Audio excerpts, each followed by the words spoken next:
Hello and welcome to World Talks here on TVP World. I'm your host Benjamin Lee, and please join me and my guests on this next interview. America is marking the 250th anniversary of its independence. But America 250 is more than a national celebration. It is also a chance for Washington to project its values, reassure allies, and compete with rival narratives at a time of growing geopolitical tension. Joining us today on TVP World to discuss its global significance is David DeBatto, geopolitical analyst and retired U.S. Army counterintelligence officer with decades of experience in national security and strategic affairs. Hello and welcome to TVP World.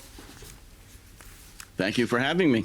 So can you help us understand how does the domestic anniversary like America 250 matter in foreign policy terms? Well, as most folks that watch this show are aware, the politics in America right now are very, very divisive. We're almost 50-50 with some folks 50% supporting the Trump administration's foreign policy initiatives and 50% being against it. And so it makes it very, very difficult. But to try to answer your question directly, what does the 250th anniversary of the founding of our nation mean going forward is that the Republican Party, Trump's party, the administration, I believe, feels stronger than they ever have in a very long time. Look, they control all three branches of our government, the executive, judiciary, and legislative. So they have enormous power to do as they want. And it's no secret that President Trump is not the biggest fan of NATO. And unfortunately, he has been a friend of the Kremlin over the last, well, for 10, 11 years, and certainly over the last 18 months or so. So I'm not going to give any predictions, but I'm going to say this, that as far as our anniversary goes, looking forward to foreign policy, it's going to be a rough road for the United States and its relationship with NATO and the EU. All right, now looking at all these celebrations, we have the flybys, and of course Trump will be giving a speech later. Does anything in particular stand out to you that might be some sort of foreign policy signaling? Well, I'm going to put that together with a couple of thoughts. One is that President Trump just gave a speech last night at Mount Rushmore, very famous national park, showing several of our presidents carved into the rocks there. And he made mention of communism, of how communism is creeping into our country and how it's a big evil. And it sounded almost as if we were still back in the Cold War. So what does that mean for the relationship, again, between the United States going forward, any foreign policy initiatives for Europe? I think it bodes a lot because President Trump and his administration, one of the main reasons they are against NATO is the immigration policies. They see that as a huge danger and a very liberal, socialist, maybe communist type of a policy, and they are dead set against that. I think that's going to be one of the key reasons that the relationship between the United States and NATO, Europe in general, is going to deteriorate in the near future. Right, so going to that comment you mentioned, almost like Cold War-esque warning about communism, do you think it's targeted towards China, Russia, or more domestic political opponents like the recently surging Democratic Socialists of America? I believe that, well, President Trump doesn't write any of his own speeches. So I believe that the speech writers, of which Stephen Miller is probably one of the most important ones, were definitely targeting the Democratic Socialists of America, who have won some of the primaries in our major cities, Los Angeles, New York, Washington, D.C., for Congress people, as well as mayoral candidates. So yes, initially I believe it was directed directly towards a domestic audience. But again, these are also the same folks, along with J.D. Vance, Marco Rubio, and others, who are vehemently against any stronger ties with NATO, with Europe, for some of the similar reasons. They, believe it or not, still see Europe as in the grips of communism or socialism or fascism. And so, yes, this was initially directed towards a domestic audience, but in terms of who writes those speeches and what their overall plans are, this is also a warning, a shot across the bow for Europe, not so much at China, because let me just say this, the Trump administration is very interested in making business deals with China, because there's money to be made there. The same with their relationship with Russia. This is all about money, not in terms terms of any aggression, military, or even political philosophy. It's about money. So no, this is was not directed so much towards China. It was directed towards a domestic audience with a spillover, for whatever reasons, like I said, towards Europe as well.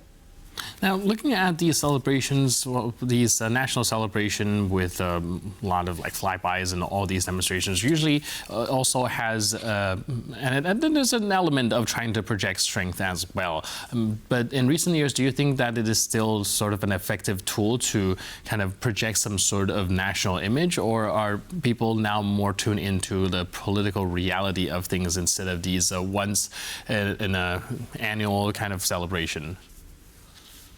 Well, again, it's a good question because, again, our country is almost equally divided 50-50. There is 50% of our country who absolutely loves the military parades, the flyovers, when Donald Trump had the American tanks and armored vehicles parading down Pennsylvania Avenue in Washington, D.C. That's a really big part of it. And Americans still go to military shows at bases all over the country. I myself like to go to some of these shows, being a military veteran, but the American public, the other 50%, sees this as an inappropriate way of showing or trying to demonstrate America's power.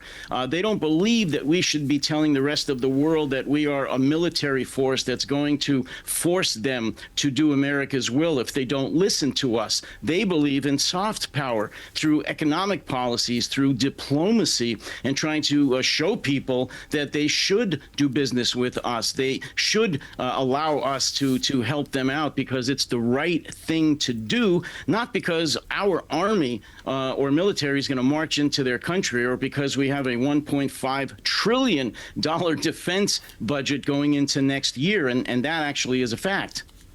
Right. Well, that's actually a very good segue about the soft power and being economic power or its cultural export. Where do you think America's influence is going when it comes to Europe? Do you think that we will see more of these soft power, these economic powers, or even the military might of America will still be able to keep itself very relevant in the Eurosphere? Look, the American military is still the most powerful in the world, and that's not going to change anytime soon, although China's giving us a good run for our money.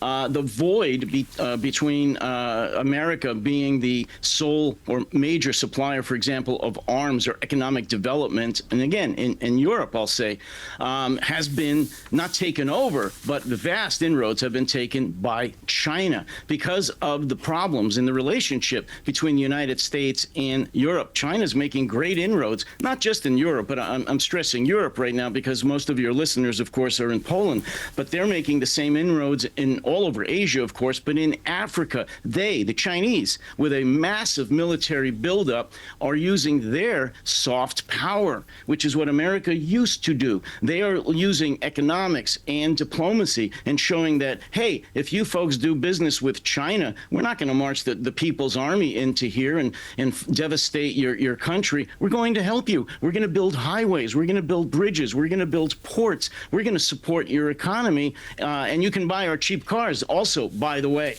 And they're much better and cheaper what the Americans have. So we, America, are losing our dominant position in soft power and influence just about all over the world, but especially in Europe and parts of Asia. And that's not a good thing.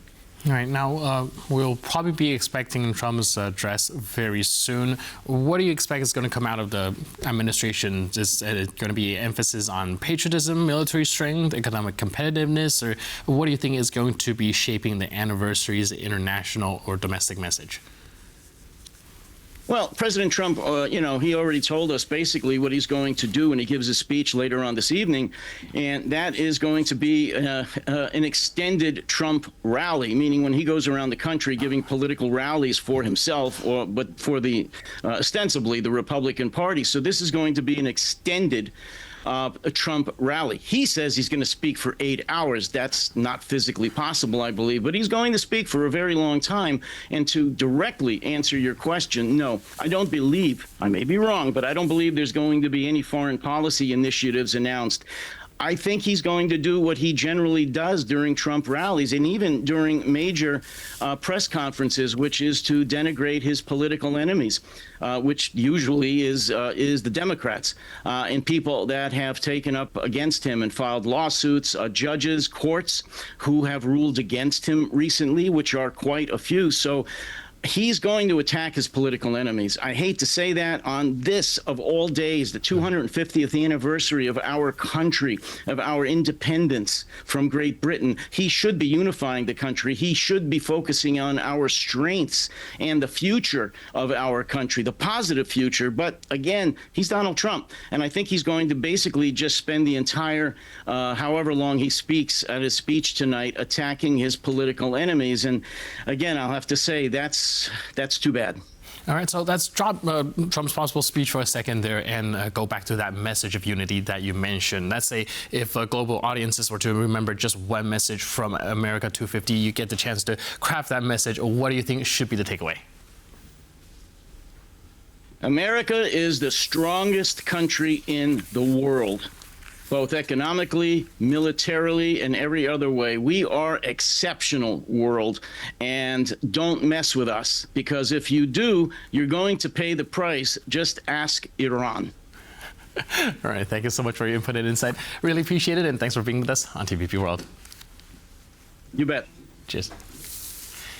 And thank you for tuning into this edition of World Talks. But for more news, update, and commentary, please stay tuned to TVP World.